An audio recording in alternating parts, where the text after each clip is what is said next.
Greater Kailash Delhi में weekend मंडी आश्रम में संत सम्मेलन का एहतमाम किया गया। प्रोग्राम में सकाफती और तमद्दुनी प्रोग्राम, भजन, कहानियां सुनाने के अलावा मंत्र, मुराकबा और आरती की गई। इस प्रोग्राम के दौरान कश्मीरी समाज के लोग मुत्तहिद नजर आए। खासी तादाद में खवातीन और दीगर लोगों ने प्रोग्राम में जोश व खरोश से शिरकत की और खुसूसी प्रोग्रामों से लुत्फ अंदोज होते हुए। इस दौरान भगवान श्री गणेश की पूजा की गई और सकाफती लोक रक्स का प्रोग्राम भी मुनक्किद हुआ। संत सम्मेलन में बच्चों ने अपने फन का मुजाहरा किया। तमाम लोगों ने कश्मीर में पंडितों के बहिमाना कत्ल की मजम्मत की।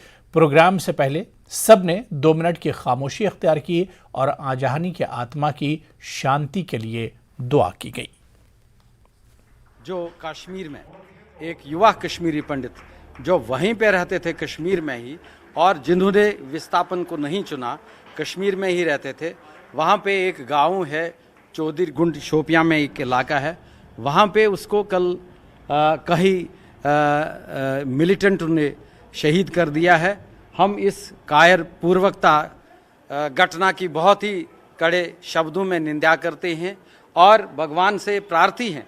आज जो हमारा विस्थापन का कश्मीरी समाज यहाँ पे जमा हुआ है, इसकी कड़ी शब्दों में निंदा करते हुए भगवान से प्रार्थी है कि इस दिवंगत आत्मा को शांति दे। उनके परिवार के साथ में दुख की इस घड़ी में हम उनके साथ में पूरा कश्मीरी समाज जो है, चाहे विस्थापन में है, चाहे कश्मीर में रह रहा है, देश के किसी भी प्रांत में रह रहा है या विदेश में भी रह रहा है, दुख की इस घड़ी में हम उनके साथ हैं।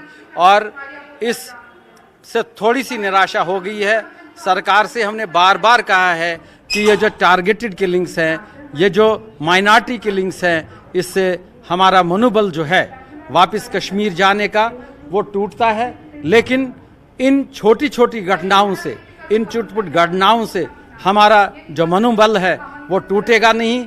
कश्मीरी समाज जो पूरे विश्व भर में फैला हुआ है, वहाँ पे एक सिग्नल चला जाएगा कि कश्मीरी पंडित आज भी विस्थापन में 32 साल के बाद जिंदा है और अच्छी तरह से जिंदा है और चाहता है कि इस देश के लिए, जिस देश के हम ऋणी हैं, इस देश के लिए हमारा क्या कर्तव्य है, हमारा क्या मॉरल ड्यूटी बनती है, उसको निभाने के लिए ये प्रोग्राम का आयोजित हमने किया है।